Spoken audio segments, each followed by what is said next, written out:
President-elect Donald Trump's bid to throw out his conviction in his so-called hush money trial was denied last night. His legal team argued the case fell under the Supreme Court's presidential immunity ruling. However, Judge Juan Merchan ruled the High Court's ruling did not apply in this case.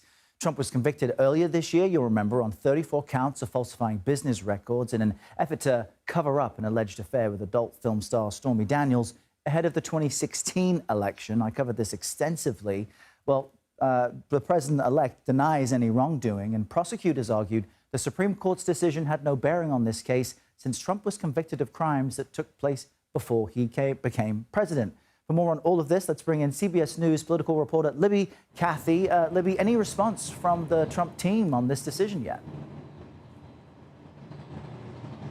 Good morning, Errol. Yes, Trump's team already criticizing this decision, as expected by Judge Merchan, calling it a witch hunt, as they call many cases brought against the president-elect. They did put out a statement last night confirming that to CBS. Just to read from that in part, this is from Trump spokesperson Stephen Chung.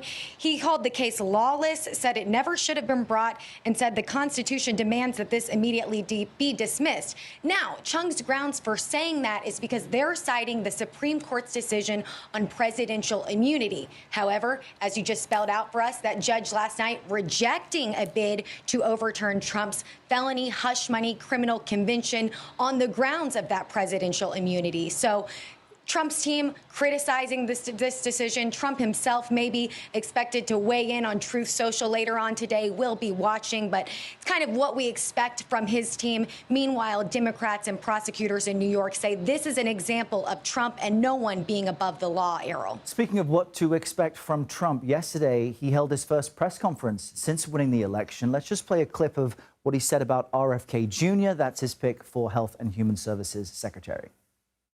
I think he's going to be much less radical than you would think. I think he's got a very open mind, or I wouldn't have put him there. He's going to be very much less radical.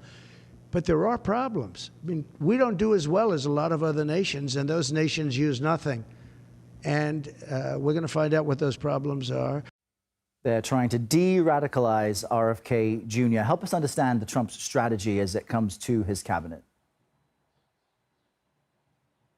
Yeah, the strategy here, Errol, is to be bullish in public and apply this public pressure on Republican senators who may be considering not supporting some of Trump's picks, like RFK Jr., for instance, who is facing questions not only from Democrats, for instance, on his views of vaccines, but also Republicans for his abortion rights views, having been a Democrat in the past. So Trump's strategy here when it comes to RFK Jr., when it comes to Hegseth, we heard it yesterday at Mar-a-Lago when he spoke to reporters, including our Caitlin Huey-Burns, for over an hour. The strategy here is to be bullish, to apply that public pressure, and he even opened the door, left the door open to primarying those Republican senators, supporting primary opponents for Republican senators who do not support his picks. And we talked about this on your show last week, Errol, with Senator Lisa Murkowski, who said that she's feeling that pressure already, that she said there is a public pressure campaign afoot,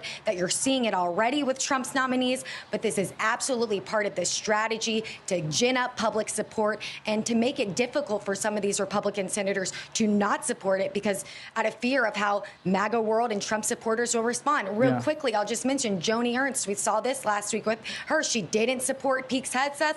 Now that she come back and said she's open to the nomination, some of those emails and calls that poured into her office, those are less now. So you're definitely seeing this public pressure campaign, and it is spearheaded by President-elect Trump, Errol. And we are out of time, Libby, but I want to quickly ask you about where Trump stands on TikTok, because it's asking the Supreme Court to intervene on this potential ban that may take effect next month.